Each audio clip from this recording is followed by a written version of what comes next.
Aujourd'hui, on va parler de l'hydre de Lerne. C'est l'une des premières créatures multitêtes de la mythologie grecque. On la retrouve dans les 12 travaux d'Héraclès, ou Hercule pour les Romains. Ce travail n'a pas forcément été validé, même s'il a été fait, et je vous laisse découvrir pourquoi.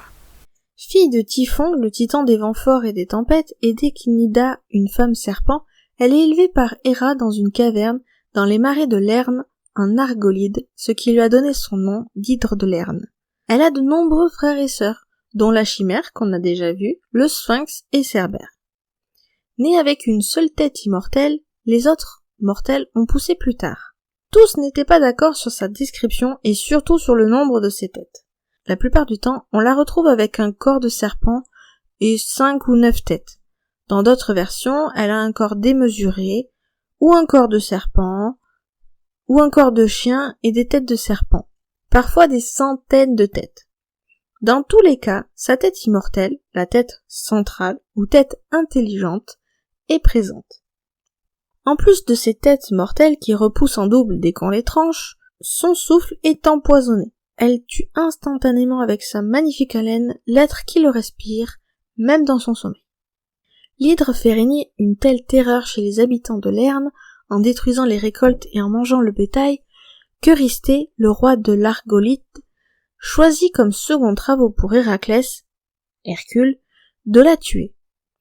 Ce travail est l'un des plus difficiles des 12 travaux qu'il doit réaliser. Certains disent que le roi même ne le valida pas, car Héraclès dut faire appel à son neveu Iolaos pour triompher. Pour la vaincre, Héraclès, enveloppé dans la peau impénétrable du lion de Némée, qui n'est d'autre que le neveu de l'hydre, l'attira à l'aide de flèches enflammées dans son repère.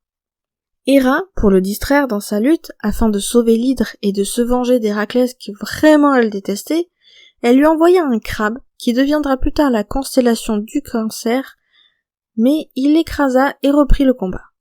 La bataille fut difficile. Assailli par les nombreuses têtes de l'hydre, Héraclès fit donc appel à son neveu et lui demanda de mettre le feu aux arbres dans la zone de combat. Grâce à cela, pour chaque tête qu'Héraclès coupait, Iolaos cautérisait la plaie afin que plus aucun membre ne repousse. À la fin, il ne resta plus que la tête immortelle qu'Héraclès trancha avant de l'enterrer et de la recouvrir d'une énorme pierre. Il récupéra enfin le sang de l'hydre pour la transformer en poison pour ses flèches.